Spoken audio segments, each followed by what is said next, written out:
ছোট পর্দার অভিনেত্রী সাদিয়া আইমানকে নিয়ে সামাজিক যোগাযোগ মাধ্যমে চলছে তুমুল আলোচনা সমালোচনা। অভিনেত্রীর একটি ভিডিও ভাইরাল হয়েছে, সে নিয়ে চলছে তর্ক বিতর্ক। বিষয়টি নিয়ে সাংবাদিক থেকে শুরু করে তারকাদের মাঝেও চলছে নানা আলোচনা।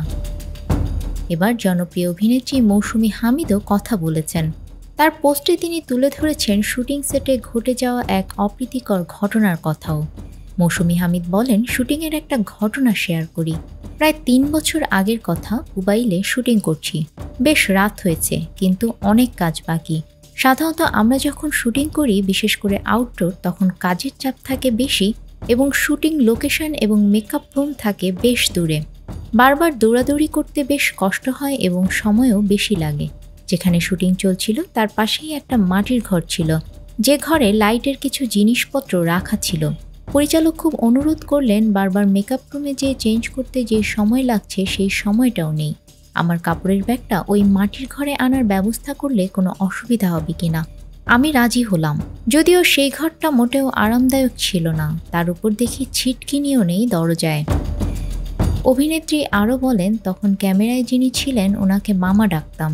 উনি বললেন, মামু তুমি টেনশন নিও না, আমি আছি, বাইরে পাহারা দিচ্ছি।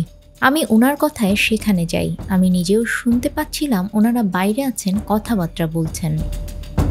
মৌসুমী হামিদ বলেন, কি যেন মনে করে শাড়িটার ভাঁজ খুলে ওড়নার মতো করে কাঁধের উপর রেখে দিই এবং ঠিক তখনই লাইটের একটা ছেলে হুড়মুড় করে ঢুকে পড়ে। আমি চিৎকার দিয়ে উঠি। ছেলেটা প্রচণ্ড ভয় পেয়ে বের হয়ে যায়, বলে, সরি আপু, আমি বুঝতে পারিনি। ইউনিটের উপর তাদের দায়িত্বহীনতা নিয়ে। তখন সেই মামা বিরক্তি নিয়ে বলে উঠলেন, আরে বাদ দে তো, ও তো ঢুকেই বের হয়ে আসছে। এইটুকু সময় আর কি দেখেছে। ওই ছেলেটাকে উদ্দেশ্য করে, এই তুই কিছু দেখেছিস বলে অসভ্যের মতো হাসতে লাগলো। অভিনেত্রী আরও বলেন, আমি নাকি ওভার রিয়্যাক্ট করছি। কথা শোনার পর আমি বের হয়ে জীবনের সর্বোচ্চ রিয়্যাক্ট সেদিন করেছি সেটে। পরিচালক পুরো ঘটনা শুনে ওই চিত্রগ্রাহককে সেট থেকে বের করে দেন। এরপর সাদিয়া আইমানের প্রসঙ্গে মৌসুমী বলেন, এবং আবারও অবাক হয়েছি যারা আইমান সাদিয়ার ভিডিও দেখে পোস্ট করেছেন। ভিডিওতে এমন কিছু দেখা যায় নাই। যিনি ভিডিওটি পোস্ট করেছেন তার জন্য আমার কিছুই বলার নেই। উনি ভিডিও ডিলিট করেছেন। আমি সাধুবাদ জানাই, কিন্তু সর্বনাশ যা হওয়ার তা তো হয়ে গেছে। নিউজ ডেস্ক, আমাদের সময়।